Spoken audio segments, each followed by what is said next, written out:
സമ്പൂർണ്ണ ബൈബിൾ കൈപ്പടയിൽ പകർത്തി എഴുതിയ വീട്ടമ്മ ശ്രദ്ധേയയാകുന്നു. ശരീരം തളർന്ന നിലയിൽ കഴിയുന്ന മൂത്ത മകൻ ജിൽമോനെ പരിചരിച്ചുകൊണ്ടാണ് ലിറ്റി ബൈബിൾ എഴുതി പൂർത്തിയാക്കിയത്. ശരീരം തളർന്ന നിലയിൽ കഴിയുന്ന മൂത്ത മകൻ ജിൽമോനെ പരിചരിക്കേണ്ടതിനാൽ 12 വർഷമായി ലിറ്റി പുറത്തു പോകാറില്ല.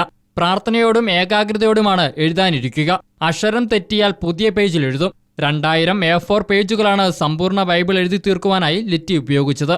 വർഷങ്ങൾക്ക് മുമ്പ് പുതിയ നിയമം 400 പേജുകളിൽ പകർത്തി എഴുതിയിരുന്നുവെങ്കിലും 2 വർഷം മുൻപുണ്ടായ പ്രളയത്തിൽ ബൈബിളിന് കേടുപാടുകളുണ്ടായി.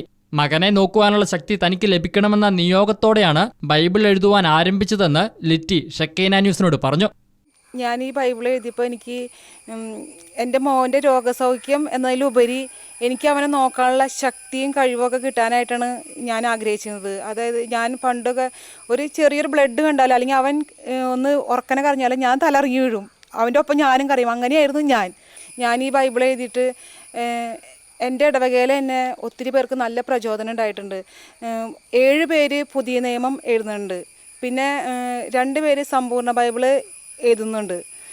അവർക്കൊക്കെ ഞാനിങ്ങനെ എഴുതിയതുകൊണ്ടാണ് അവർക്കൊക്കെ നല്ല പ്രചോദനം കിട്ടിയത്. അതിന് എനിക്ക് ദൈവത്തിനോട് നല്ലൊരു നന്ദിയുണ്ട്.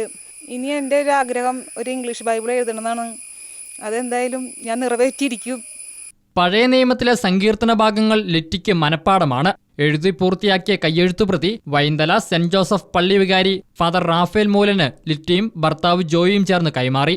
ലിറ്റി ബൈബിൾ എഴുതി പൂർത്തിയാക്കിയപ്പോൾ ദൈവം ലിറ്റിയുടെയും കുടുംബത്തിന്റെയും നിയോഗങ്ങളും ആഗ്രഹങ്ങളും പൂർത്തീകരിച്ചു കൊടുത്തുവെന്നും ഇടവക വികാരി ഫാദർ റാഫേൽ മൂലൻ പറഞ്ഞു. ഇവരുടെ പ്രയത്നത്തിനും അധ്വാനത്തിനും ഏറെ മൂല്യമുണ്ട്. കർത്താവിൻ്റെ വചനം എഴുതാൻ തുടങ്ങിയപ്പോൾ തന്നെ പല നിയോഗങ്ങളും ഈശോയുടെ മുൻപിൽ ഇവർക്ക് നിരത്തിവെക്കാനുണ്ടായിരുന്നു. ആ നിയോഗങ്ങളൊക്കെ കർത്താവ് അനുഗ്രഹമായിട്ട് പൂർത്തീകരിച്ചിരിക്കുകയാണ്. അതിൻ്റെ വലിയ സന്തോഷം ജോയ്ക്കും അതുപോലെ തന്നെ ലിറ്റിക്കും കുടുംബത്തിലെ മക്കൾക്ക് എല്ലാവർക്കും ഉണ്ട് എന്നുള്ളതാണ്. ഇടവക രൂപതാ തലത്തിൽ നടന്ന ലോഗോസ് ക്വിസ് മത്സരങ്ങളിൽ നിരവധി സമ്മാനങ്ങളും ലിറ്റി കരസ്ഥമാക്കിയിട്ടുണ്ട്. തളർന്നു പോയ മകന് തണലായി മാറാൻ ദൈവവചനത്തെ കൂട്ടുപിടിക്കുന്ന ഒരു വീട്ടമ്മയാണ് നാം ഇവിടെ കണ്ടത്. ചാലക്കുടിയിൽ നിന്നും ക്യാമറമാൻ ജിജു വർഗീസിനൊപ്പം അജീഷ് സാലു, ഷെക്കേന ന്യൂസ്.